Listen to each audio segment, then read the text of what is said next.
So week 0 is in the books, and what a fun week of college football it was. Week 0's big story, Florida State drops a heartbreaker to Georgia Tech in Dublin.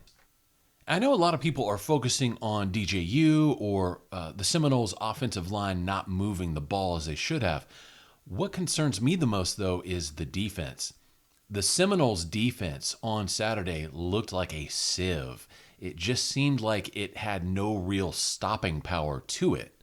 Georgia Tech had several gashing runs against Florida State's defense that, quite honestly, FSU did not seem to have an answer for.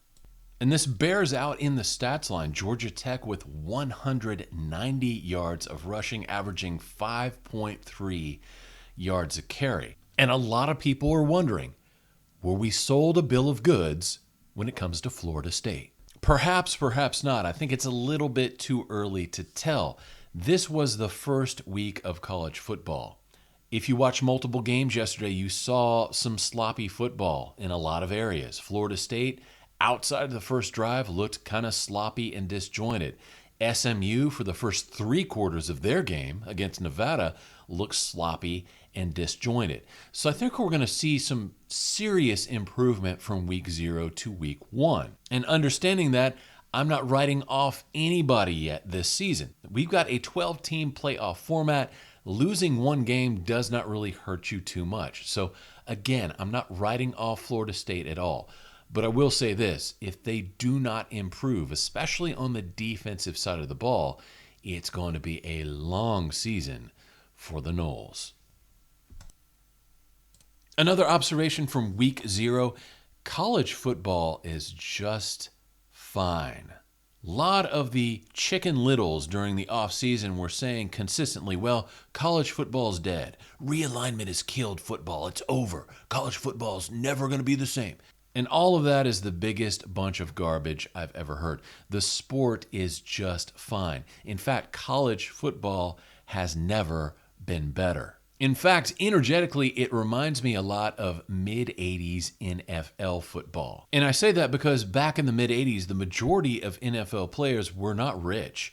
They were playing the game because they loved to play the game.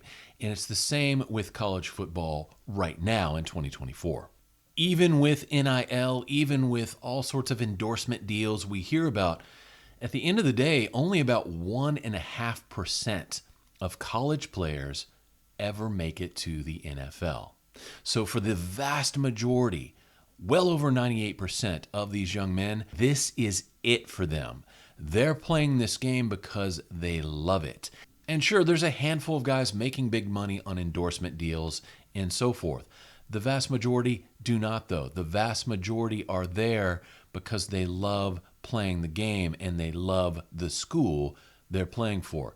And that is what makes college football so great. It is not the bland corporate version of football we see with the NFL. It is still the sport we love. So those are my takeaways from week 0. Florida State fans, you're going to get some trash talk this week because, quite frankly, you've earned it.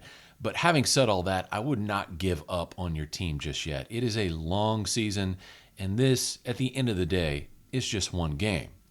We saw week 0 a lot of sloppy play. I think a lot of teams just have not gelled together as well as they could, at least not yet. I think a lot of teams probably could have used that extra week of practice and preparation. So I expect a big jump in quality of play going from week 0 to week 1. And finally, the health of the game is better than it's ever been. A lot of naysayers, a lot of doomsdayers were saying in the offseason college football is over, that realignment killed it. That is total garbage. This game is more intense and more enjoyable than at any point I have seen in my relatively short time on this planet.